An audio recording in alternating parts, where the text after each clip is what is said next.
I've been thinking for a while now to be better in nymph fishing. I usually don't fish that much with nymphs. I usually fish with dry or streamer. When I'm out fishing, I'm walking up and down the river, sitting down, waiting for rising fish or hatches. I have to be more effective. That's why I'm going to dig into nymph fishing a lot more in the following episodes. However, I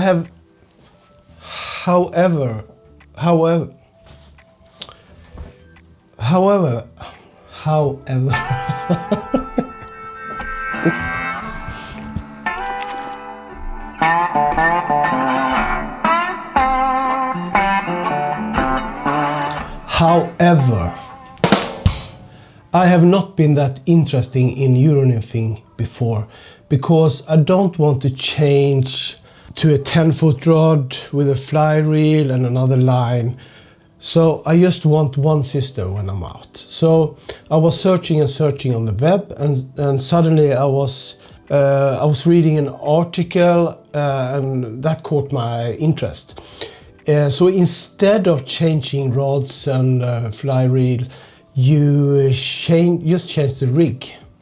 So I will use a 9-foot rod in the beginning and hopefully all the time.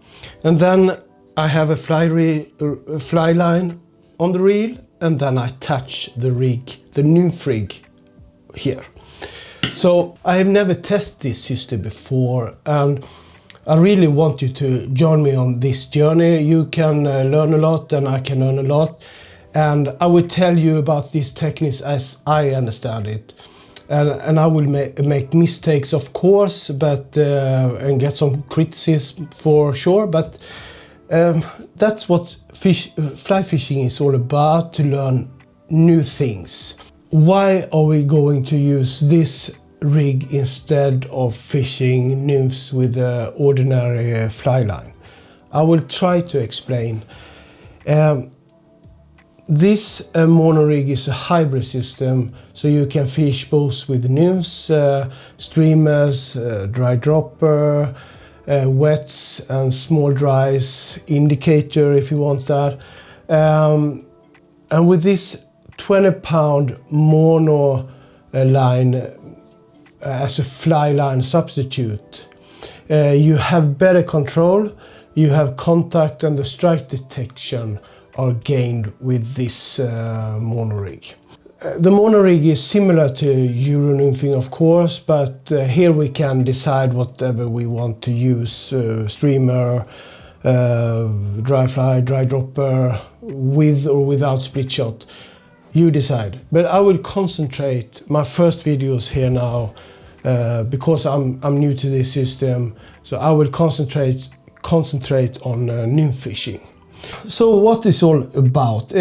Well, it's no long casts.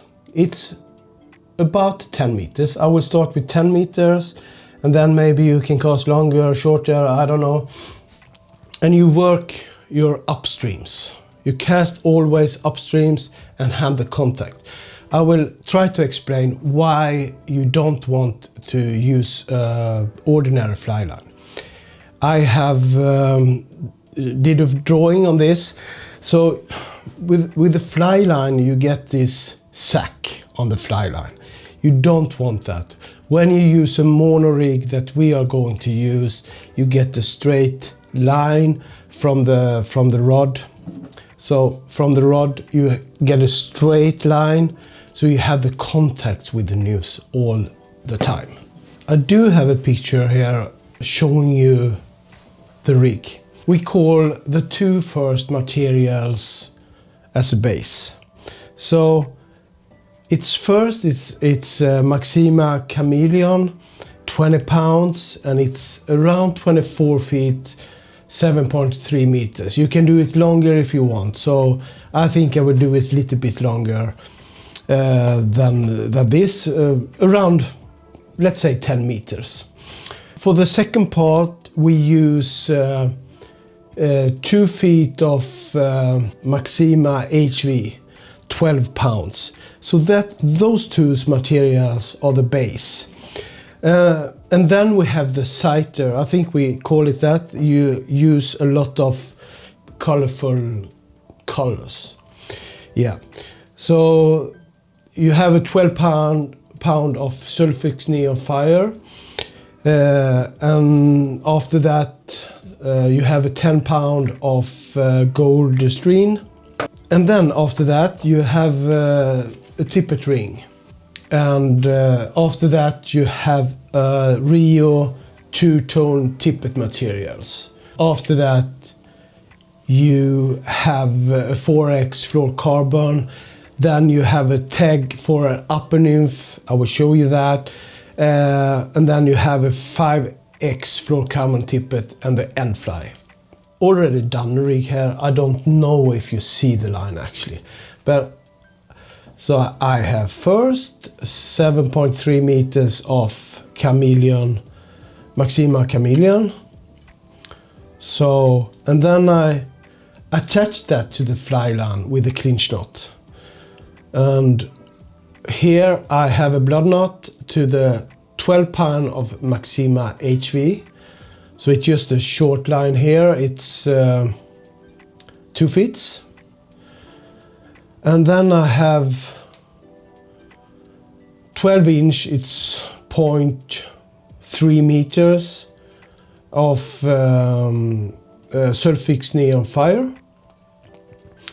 And then a 10 pound Gold Stren, also 12 inch, around 0.3 meters. Then I have the Tippet Ring here. I don't know if you can see this, if it's zooming or, but I will show you more in detail.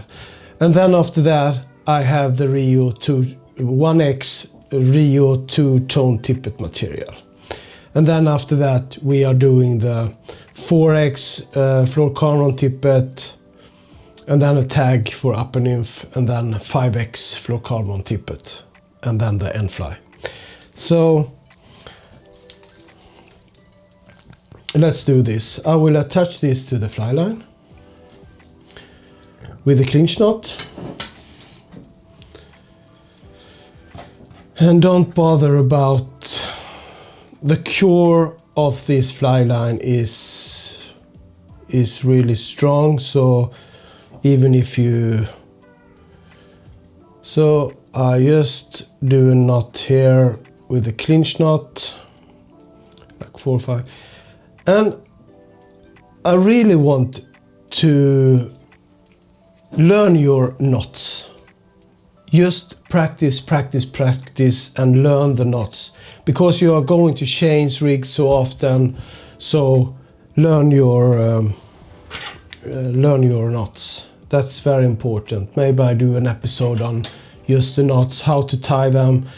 I think 3-4 knots. It's good enough for you to learn.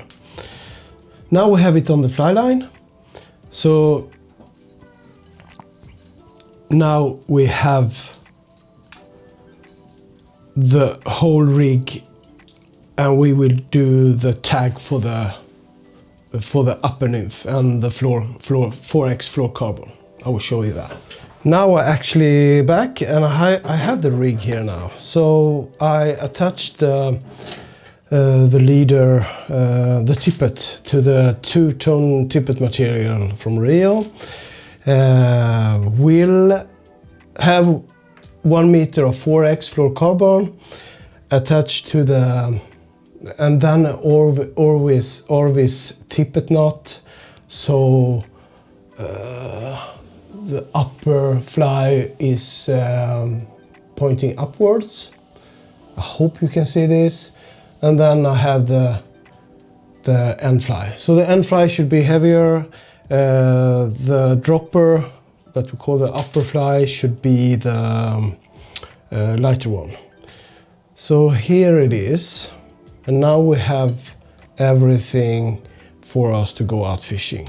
And about casting, next episode will be casting. I will try to get out there soon and do some casting in the river. It's very important that you cast with this line, no looping, or you have to have some power.